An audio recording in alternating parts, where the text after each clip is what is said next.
Hello friends, welcome to my YouTube channel. तो कैसे हैं आप सब? मैं आशा करती हूँ कि आप बहुत अच्छे होंगे और आपकी तैयारी फर्स्ट क्लास चल रही होगी। तो फ्रेंड्स, आज की इस वीडियो का टॉपिक है पृथ्वी का वायुमंडल। मतलब कि वायुमंडल की जितनी लेयर्स हैं उनसे जितने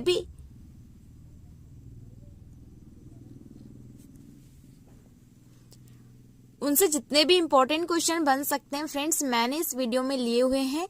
तो आप वीडियो में लास्ट तक जरूर बने रहिए, क्योंकि आप स्किप करेंगे तो आपका एक एक क्वेश्चन का नुकसान हो सकता है, जिसके एक एक क्वेश्चन भी भारी नुकसान पहुंचा सकते हैं आपकी तैयारी में, है ना। मतलब बहुत ज्यादा इंपॉर्टेंट है, आप यह समझ लीजिए और लास्ट तक बने रहिए। और हाँ फ्रेंड्स, अगर आप चैनल पे न्यू हैं तो चैनल को जरूर सब्सक्राइब करिएगा और दोस्तों में शेयर करना बिल्कुल भी नहीं भूलिएगा। न्यू चैनल है, आपकी सपोर्ट की बहुत जरूरत है, आप सपोर्ट कीजिए और इस यकीन के साथ सपोर्ट कीजिए कि आपको जीके जीएस संबंधी कोई भी प्रॉब्लम्स नहीं जाएगी। लेकिन ऐसा है कि जब तक के सब्सक्राइबर नहीं बढ़ेंगे तो हमें भी थोड़ा प्रॉब्लम जाएगा ही, इसलिए कंटेंट देने में। इसलिए आप सपोर्ट कीजिए, अपने दोस्तों में शेयर कीजिए और बस इस चैनल का फायदा उठाइए। ओके, तो चलिए आगे बढ़ते हैं और पहला क्वेश्चन लेके आती हूँ मैं। पहला क्वेश्चन है कि जो वायुमंडल की मुख्यतः कितने परतें होती है। सबसे इजी क्वेश्चन, सबसे सरल सा क्वेश्चन है और इसका आंसर है ऑप्शन नंबर सी, 5। मतलब जो वायुमंडल है उसकी मुख्यतः 5 परतें होती है। चलिए अगला क्वेश्चन देखते हैं, वो भी बेसिक सा ही होगा। क्वेश्चन है वायुमंडल की 5 परतें कौन सी है। तो देखिए, इसमें मैंने क्वेश्चन फॉर्म में बनाया तो है, लेकिन इसमें मैंने मतलब 5 फॉर्म लिख दिए हैं। फॉर्म बोले तो 5 परतें इसकी लिख दिए हैं। बाकी ये जितने भी हैं ये इसी के हैं, मतलब 5 परतें हैं किसकी, वायुमंडल की। ठीक है, तो देख लेते हैं। क्षोभ मंडल, समताप मंडल, मध्य मंडल, आयन मंडल और बाह्य मंडल। ठीक है, तो ये हैं 5 परतें वायुमंडल की। चलिए आगे बढ़ते हैं और इसके बाद का क्वेश्चन देखते हैं। क्वेश्चन है वायुमंडल में मुख्यतः कौन सी गैस पाई जाती है। तो दोस्तों, जो हमारा वायुमंडल है उसमें नाइट्रोजन भी है, ऑक्सीजन भी है, कार्बन डाइऑक्साइड भी है और आर्गन भी है। इसका मतलब जो ए वाला ऑप्शन है वो राइट होगा कि ये चारों ऑप्शन सही है ना। तो आपको हो सकता है कि इसमें से कोई 3 दे दे, 4 दे दे, इसलिए मैंने सारे ही रखे हुए हैं। ओके, चलिए अगला प्रश्न देखते हैं। क्वेश्चन है वायुमंडल में कौन सी गैस सर्वाधिक पाई जाती है। तो फ्रेंड्स, जो वायुमंडल में सबसे अधिक गैस पाई जाती है होती नाइट्रोजन, है ना। 78 पॉइंट समथिंग % होती है। तो ए नंबर का ऑप्शन राइट होगा, नाइट्रोजन, जो कि वायुमंडल में सबसे अधिक पाई जाने वाली गैस है। ठीक है, चलिए अगला प्रश्न देखते हैं। क्वेश्चन है वायुमंडल की सबसे निचली परत क्षोभ मंडल है, इसकी ऊंचाई पृथ्वी से कितनी है। तो फ्रेंड्स, जो वायुमंडल है उसके सबसे नीचे की जो परत है यह होती है क्षोभ मंडल, है ना। तो और इसकी जो ऊंचाई होती है कहाँ से, पृथ्वी से, तो वह होती है 18 किलोमीटर, है ना। तो जो ए नंबर का ऑप्शन है इसका राइट होगा, 18 किलोमीटर। तो याद रख लेना है, क्योंकि फ्रेंड्स सारे के सारे जो क्वेश्चंस हैं बहुत ज्यादा इम्पोर्टेंट है। अगला प्रश्न है वायुमंडल की किस परत में ग्रीन हाउस प्रभाव सर्वाधिक होता है। तो फ्रेंड्स, जो क्षोभ मंडल है, मतलब वायुमंडल का जो सबसे निचली वाली परत होती है, उसमें जो ग्रीन हाउस प्रभाव है वो अधिक होता है, सर्वाधिक होता है। तो याद रख लीजिए, ए नंबर का ऑप्शन राइट होगा। वेरी वेरी इंपॉर्टेंट क्वेश्चन है दोस्तों, तो याद रख लेना है। ठीक है, अगला प्रश्न देखते हैं। ओजोन परत की मोटाई किस में मापी जाती है। तो ओजोन तो आप सभी जानते होंगे। ठीक है, ओजोन एक परत होती है जो कि पराबैंगनी किरणें जो आती है सूर्य से उसको रोकती है ना। तो जो डॉप्सन है यह मोटाई मापता है किसकी, ओजोन परत की। तो जो बी नंबर का ऑप्शन है राइट होगा कि ओजोन परत डॉप्सन यूनिट द्वारा उसकी मोटाई को मापा जाता है किसकी, तो ओजोन परत की। ठीक है, चलिए अगला प्रश्न देख लेते हैं। मध्य मंडल की मोटाई कितनी होती है। तो फ्रेंड्स, जो मध्य मंडल है उसकी मोटाई होती है 80 किलोमीटर। तो जो सी नंबर का ऑप्शन है राइट होगा, 80 किलोमीटर की मोटाई होती है किसकी, तो मध्यमंडल की। अगला प्रश्न है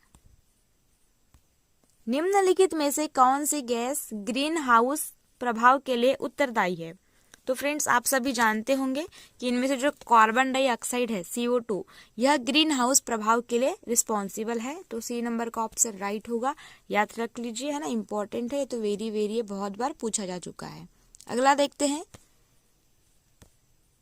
वायुमंडल में दैनिक मौसम परिवर्तन किस परत में होता है? तो फ्रेंड्स, जो मौसम परिवर्तन होते हैं हमेशा वे होते हैं क्षोभ मंडल में, मतलब कि वायुमंडल की जो सबसे निचली परत है उसमें होते हैं मौसम परिवर्तन। ए नंबर का ऑप्शन रट लीजिए, इम्पोर्टेंट है ना। अगला देख लेते हैं, पृथ्वी की सतह से सबसे दूर वातावरण की परत को क्या कहते हैं? तो ये तो सिंपल सा है, नाम से स्पष्ट है कि जो वायुमंडल होगा वो पृथ्वी की सतह से सबसे दूर होगा। ठीक है, तो बी नंबर का ऑप्शन देख लीजिए, इम्पोर्टेंट है। अगला है, वायुमंडल मुख्यतः गर्म होता है। तो जो वायुमंडल गर्म होता है फ्रेंड्स, वह होता है पृथ्वी से विकिरण द्वारा, जो पृथ्वी से विकिरण से होती है वापस, उसके द्वारा वायुमंडल गर्म होता है। तो जो बी नंबर का ऑप्शन है वो राइट होगा। अगले प्रश्न की ओर बढ़ते हैं। प्रश्न है, वायुमंडल की कौन सी परत सबसे ठंडी परत होती है? तो जो वायुमंडल की सबसे ठंडी परत होती वो होती है मध्यमंडल, है ना। तो ए नंबर का ऑप्शन राइट होगा, मध्यमंडल वायुमंडल की सबसे ठंडी परत होती है। ओके, अगला है, संचार उपग्रह वायुमंडल परत में स्थिर होता है, मतलब किस परत में स्थिर होता है, ऐसा है इस क्वेश्चन का। तो फ्रेंड्स, जो संचारी उपग्रह होता है वह है आयन मंडल में, है ना। तो जो डी नंबर का ऑप्शन है राइट होगा, आयन मंडल में संचारी उपग्रह स्थिर रहते हैं। अगला देख लेते हैं, वायुमंडल के किस परत में हवाई जहाज उड़ते हैं?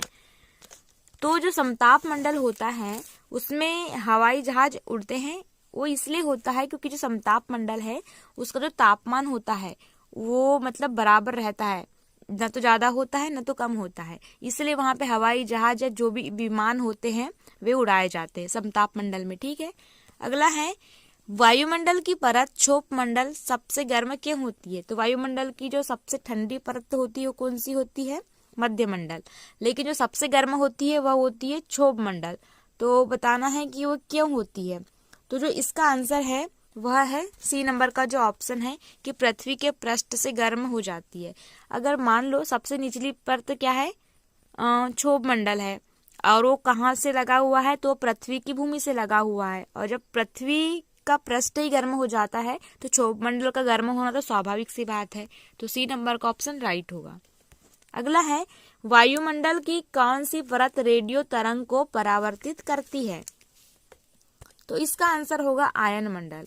जो आयन मंडल है दोस्तों, वे रेडियो तरंग को क्या करती है? परावर्तित करती है। तो आपको याद रख लेना है, समताप मंडल में विमान उड़ते हैं ना, और क्षोभ मंडल में क्या बताया था, जितनी भी मतलब मौसमी घटनाएं होती हैं वे होती हैं क्षोभ मंडल में, और रेडियो तरंग को कौन परावर्तित करता है? तो वो होता है आयन मंडल।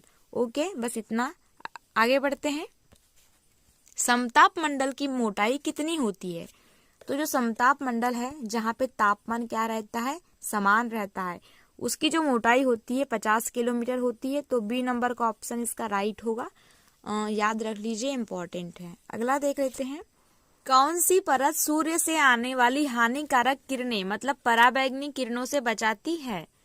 तो इसका आंसर होगा समताप मंडल, है ना। जो ताप मंडल है वही जो पराबैंगनी किरणों से बचाता है, क्योंकि समताप मंडल में ओजोन परत होती है जो कि पराबैंगनी किरणों को रोकती है। ओके, अगला है, वायुमंडल की किस परत में बादलों का घनत्व सबसे अधिक होता है? तो फ्रेंड्स, जो क्षोभ मंडल होता है उसमें सबसे अधिक घनत्व होता है बादलों का, है ना। तो ये नंबर का ऑप्शन इसका राइट होगा, क्षोभ मंडल, याद रख लीजिए, इंपॉर्टेंट है।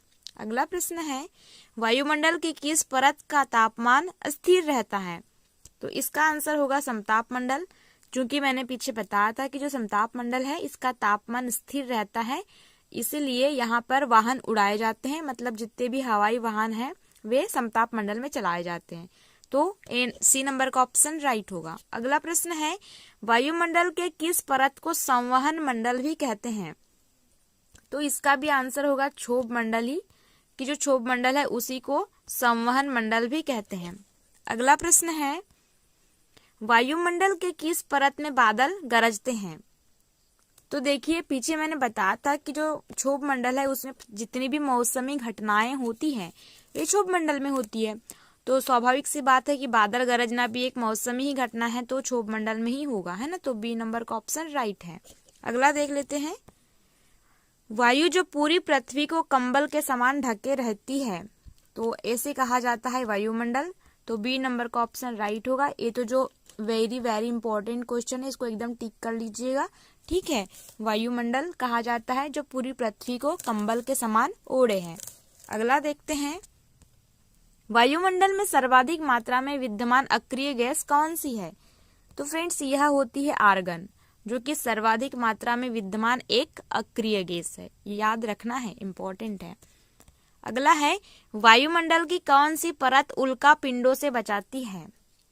तो फ्रेंड्स ऐसी परत जो उल्का पिंडों से बचाती है वह होती है मध्यमंडल, ठीक है। तो ए नंबर का ऑप्शन राइट होगा। फ्रेंड्स मध्यमंडल ऐसी परत है जो कि सबसे ठंडी होती है, तो यह भी आपको याद रखना है, ठीक है। अगला देखते हैं, क्षोभ मंडल में तापमान ऊंचाई के साथ देश है। तो फ्रेंड्स जो क्षोभ मंडल है उसमें अगर ऊंचाई मतलब ऊंचाई बढ़ेगी, जैसे जैसे ऊपर जाएगी तो जो तापमान वो नीचे आएगा, है ना, तो घटता है, ठीक है। ए नंबर का ऑप्शन राइट होगा। युद्ध क्रमानुपाती होता है। याद रख लेना है कि जैसे जैसे ऊंचाई बढ़ेगी वैसे वैसे तापमान क्या होगा, घटेगा, लेकिन कौन सी लेयर में? तो क्षोभ मंडल में। अगला है, आयन मंडल की मोटाई कितनी होती है? तो फ्रेंड्स जो आयन मंडल है उसकी जो मोटाई होती है 80 से 460 किलोमीटर होती है। सी नंबर का ऑप्शन राइट है, याद रख लीजिए, ठीक है। अगला देखते हैं, मंडल की किस परत में ओजोन लेयर पाया जाता है? तो पीछे मैंने बताया था कि जो समताप मंडल है उसमें पाया जाता है ओजोन लेयर, ठीक है। तो बी नंबर का ऑप्शन राइट होगा। अगला देखते हैं, कितनी ऊंचाई पर जाने से 1 डिग्री सेल्सियस कम हो जाता है? तापमान, है ना, मिस्टेक है यहाँ पे, तापमान कम हो जाता है। तो इसका होगा 165 मीटर, है ना। तो बी नंबर का ऑप्शन राइट होगा कि 165 मीटर ऊंचाई पर जाएंगे, ऊपर जाएंगे तो 1 डिग्री सेल्सियस जो तापमान है वो कम होगा, ओके। अगला देखते हैं, वायुमंडल के ऊपरी परत के अध्ययन को क्या कहते हैं? तो वायुमंडल की यदि ऊपरी वाली परत का हम अध्ययन करते हैं या पढ़ाई करते हैं तो उसे कहा जाता है एरोलॉजी, ठीक है। ए नंबर का ऑप्शन इसका राइट होगा, एरोलॉजी। अगला है, वायुमंडल की किस परत का घनत्व सबसे ज्यादा होता है? तो फ्रेंड्स जो सबसे ज्यादा घनत्व वाला होता है लेयर वो होता है क्षोभ मंडल। पीछे मैंने बताया था कि सबसे अधिक घनत्व किसका होता है? क्षोभ मंडल का। अगला देखते हैं, फ्रेंड्स ये लास्ट क्वेश्चन होगा। इससे पहले बता दूं कि अगर चैनल पे आप न्यू हैं तो जरूर सब्सक्राइब करिएगा और ज्यादा से ज्यादा शेयर करिएगा। न्यू चैनल है, सपोर्ट कीजिए, है ना। क्वेश्चन है, 1 किलोमीटर की ऊंचाई पर जाने से कितने डिग्री की कमी आती है? तो ये आती है 6.5 डिग्री सेल्सियस की, है ना। तो सी नंबर का ऑप्शन राइट होगा। तो याद रख लीजिए, इंपॉर्टेंट है सारे के सारे क्वेश्चन। फ्रेंड्स आज के लिए इतना ही, मिलते हैं कल नए टॉपिक के साथ में, नए क्वेश्चंस के साथ में, ओके, थैंक यू।